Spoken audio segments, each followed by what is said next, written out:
Sudah 11 hari sejak Lutfi meninggalkan rumah namun tak kunjung kembali kepada keluarganya. Lutfi dinyatakan menghilang oleh pihak keluarga pada 20 Mei 2025 lalu.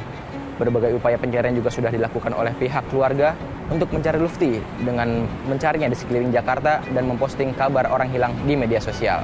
Namun, semua usaha tersebut belum juga membuahkan hasil. Hari ini, pihak keluarga masih berharap bisa menemukan Lutfi dan meminta pertolongan tim SCTV. Pagi Pak Fadli, gimana Pak kabar Pak? Dari raut wajahnya, terlihat jelas harapan yang nyaris padam.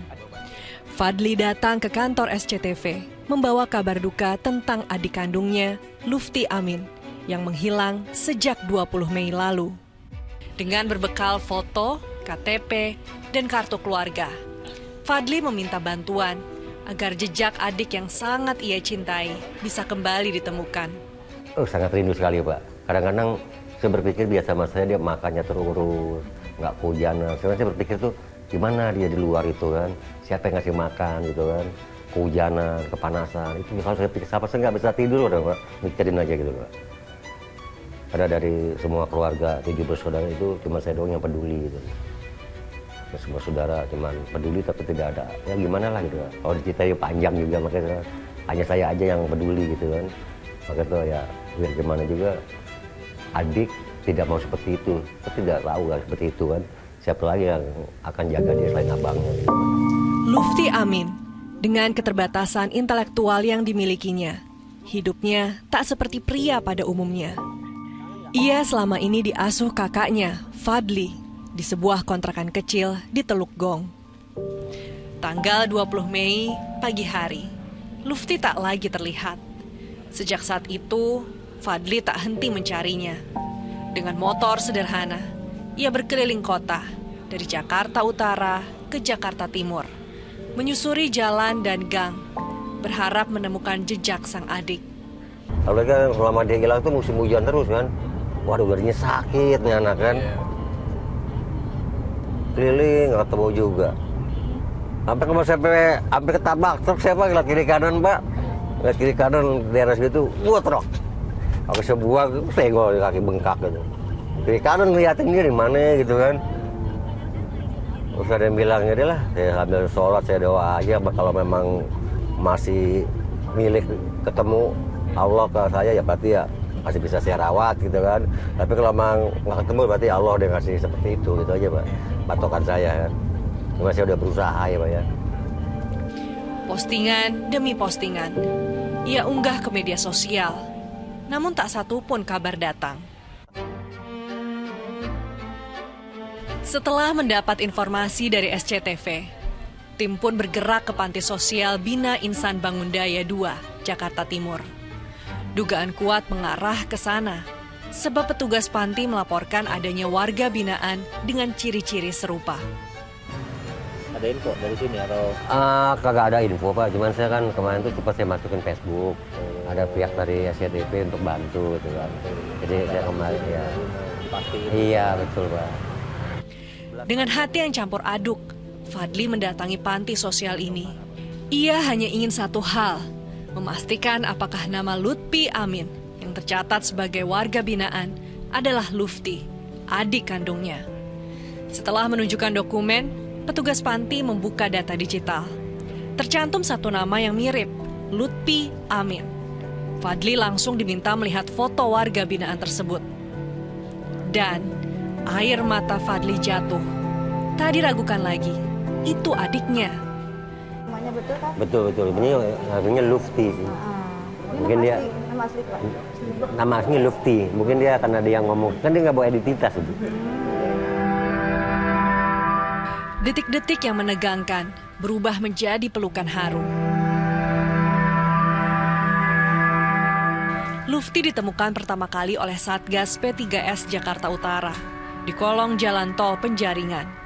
Dalam kondisi bingung, berbicara sendiri dan tak tahu arah pulang. Petugas pun membawanya ke RS Durensawit sebelum akhirnya dipindahkan ke panti sosial.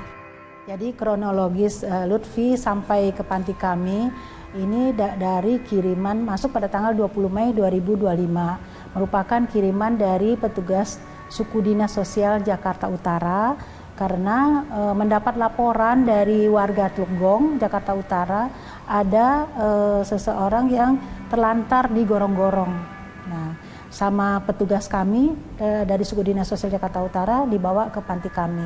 Nah, waktu ditemukan memang dia mengenalkan nama dan berasal dari Sukabumi dan ibu kandung Ibu Umi Kulsum. Jadi dia ingat, tapi setahu itu tidak tahu alamat di Sukabuminya di mana.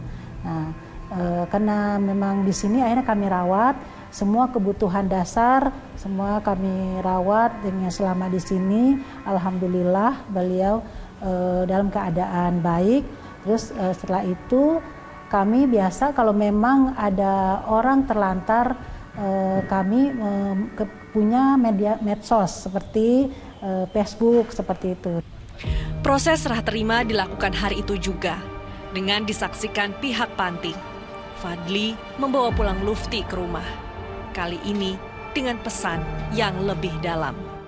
Kalau untuk keluarga Pak Lutfi, untuk selalu menjaga dan merawat. Mungkin kan memang ada keterbatasan beliau ya. Jadi kami mengharapkan sekali untuk selalu merawat dan mengawasi. Jangan sampai kejadian ini terulang kembali. Seperti itu. Atau mungkin gini, untuk mengantisipasi atau punya ada gelang pengenal atau ada dikalungkan tanah itu, jadi kalau hilang gampang dihubungin seperti itu.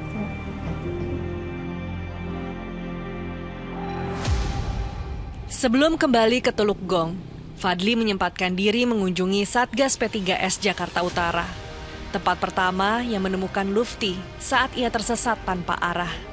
Dengan tulus, Fadli pun mengucapkan terima kasih.